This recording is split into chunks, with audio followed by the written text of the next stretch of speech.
Zafaran, how you doing? I'm okay. How are you doing? Oli bulungi. Ndi bulungi ogamba otya? Mbeera ki gy'obwadde obuliddeeyo? Ndongo yokka togamba byali bikyuse. Obufumbo bwe bulituuka ndivaayo ne mbagamba nti kati bufumbo. Naye wali badde kkaawo ne weegomba obufumbo. Obwagala nnyo. Omukyala yenna lyekkubo. Osobola okwebuzaabuza sente n'ozikola buli kimu n'okyetuusaako naye omalira mu ddya. But is this your right time okubanga oyingira obufumbo? Kyali kito. Oyagala kuntamya interview? Kyali kito. Nze ndi muto ddala. Ni mwana muto ddala abakyala tebababuza myaka ibwa. Nze ndi muto ddala ndi kito bwe nti. Mwana omuto asula n'abasajja. Ewa, wansanga nani? Wansanga nani? Sina kwesula nake. Nze mbeera wange bwangu. Bwe masiriyo nze kambeerayo ne muganda wange ate muganda wange mwana wa buwala. Kagambe basajja okyakuttemu. Ni ku ndongo. Oli ku ndongo. Okay. Twabadde tuli awo n'otusula mu kiposta. Bwekiti. Bwaguuga. Obusungu bwavudde ku ki? Ku bantu abo abakola emizeejo emibi. Simanyi nsonga lwaki oba osaba omwana w'abandi to get into sexual actions okumuwa kye yeetaaga from you. Si birungi. I feel like there are different ways gye tusobola okuganyulwa n'oganyulwa nga gwampadde nange n'enganyulwa gw'owadde naye ng'ate sirina kusooka kuteekako mbeera. Ani yavuddeyo oyo? Kuba waviriddeyo kubanga okyogera kyavudde ku ntobo ya mutima gwo kugumba era okuvaayo okulabisanga olabika bakusabidde ebbanga. Olinga agamba bansaba sinnazaalibwa. Kati oli mukulu ekimala kitegeeza bazze bakusabira ebbanga. Tebansabidde ebbanga kuba fortunate enough nina record label, so I'm protected from some of those things. Naye olaba nange I become a victim ate nga ndi under a record label enkuuma okuntangira such things. Kitegeeza abali just mu management n'abo abatalina management ate boy it is worse. So lwaki sibere eddoboozi eri abo abatavuddeyo okukyogerako ate nga bakiyitamu. Nsonga z'abakulu oli akugamba tugende mu kasengo ntekeko embeera nange ntekeko embeera ey'endongo. Omanyi bino ebintu byanjawulo mu industry eno nnene atulina abayimbi bemukola nabo ennyimba atulina aba producers atulina ne ba DJs probably nabo emmenye specifically baani abakuteekako embeera mu bayimbi mu ba DJ bonna babikola. Kuba in my post nagambye abayimbi abasajja but then nengamba in the artist industry nene mwe mugwa bannamawulire mwe mugwa ba producer mwe mugwa ba videographer like nene nti ejjayo abantu ab'enjawulo.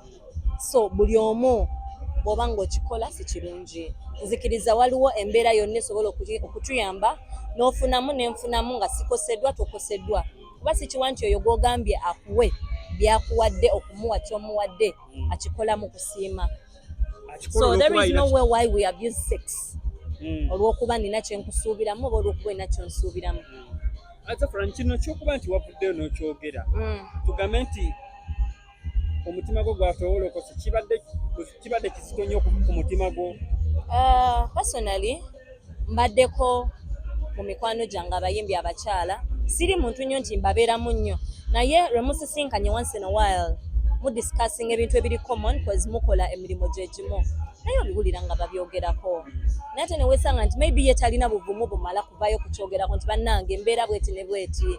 Lwaki omuntu ateekako embeera? Lwaki mba nina okuba nga nina okwegatta n'omuntu okumpa kyampadde? Gatsi wazijjewa kuba tulaba oli mwana muto mu industry.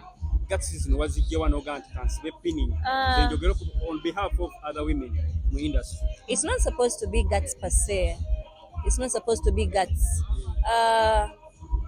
Bw'olaba ekintu nga you have the opportunity to talk about it kyogereko totya teweetya kubanga tomanya bangi abakiyitamu nga bo tebasobola naye gwe munaye Mukama bw'akuyamba n'akuwa embavu n'obuvumu obukyogerako bangi boba otaasiza.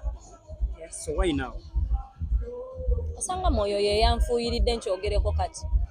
Mwoyo alabika ye yannambise nannuŋŋamya nkyogereko kati.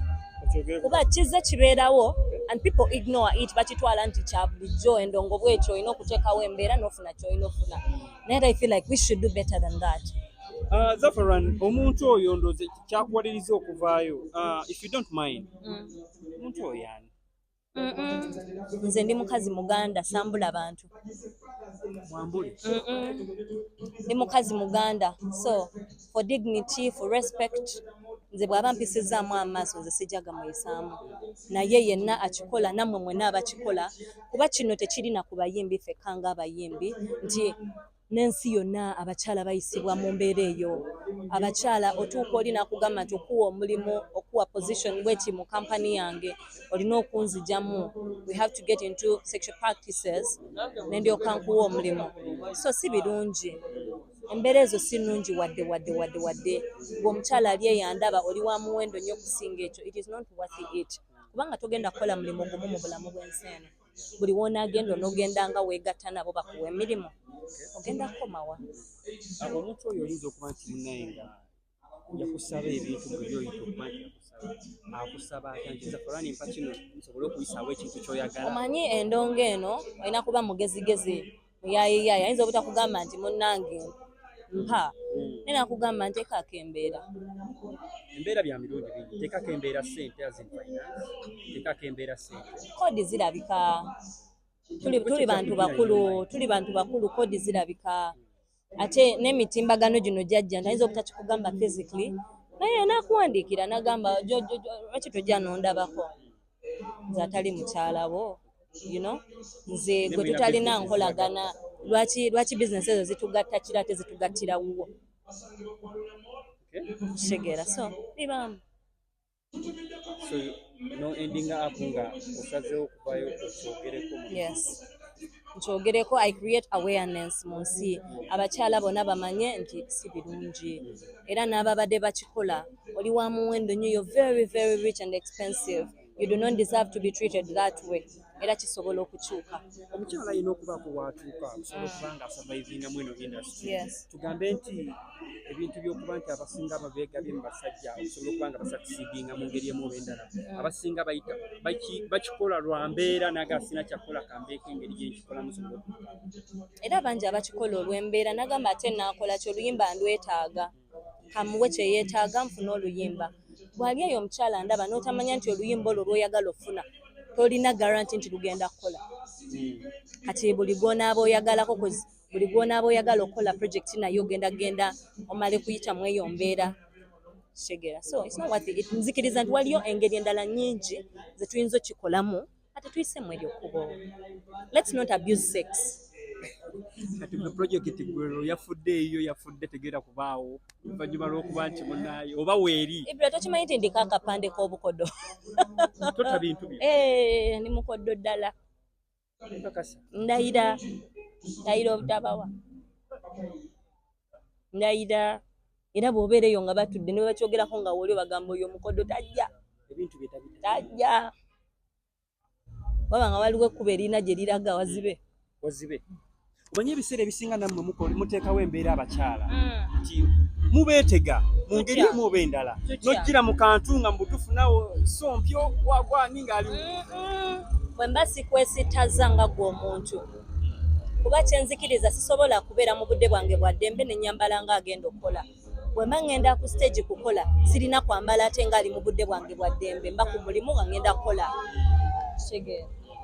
Mba ngenda kukola kakati tewaba nsonga lwaki ate oŋŋamba nti nkwesitaza onsaze mu budde bwange bwa ddembe neeyambalidde eddira yange neeyambalidde empale yange ekoma eri malikupu. Like we just need to respect each other. Bigambo ki byosobola okuba abantu such people abakola ebintu ebyo bigambo ki byosobola okuba nga ebigambo ebyange beddeko beebuulirire balekeraawo emize egyo kuba si mirungi. Emize egyo si mirungi. They can do better than that. Yes, we can do better than that. Tewali nsonga lwaki oba ofiiriza industry, tewali nsonga lwaki oba olinyirira eddembe ly'omwana oyo omuwala okumuggyako because sikiwa nti waliyo akikola ng'ayagala ne bw'aba akkiriza n'agamba kale ka tukikole nfune kye neetaaga. So si birungi. Kale katusabire osobole okuba nga ofuna omwami in that. omwami ajja kujja ye waakujja inshallah twongeremu maanyi twongeremu kukola kuba abaavu bo ensonga kinkyakolera ddala.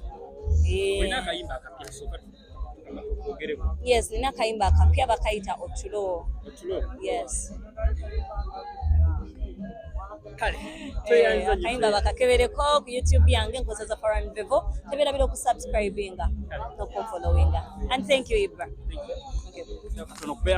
you.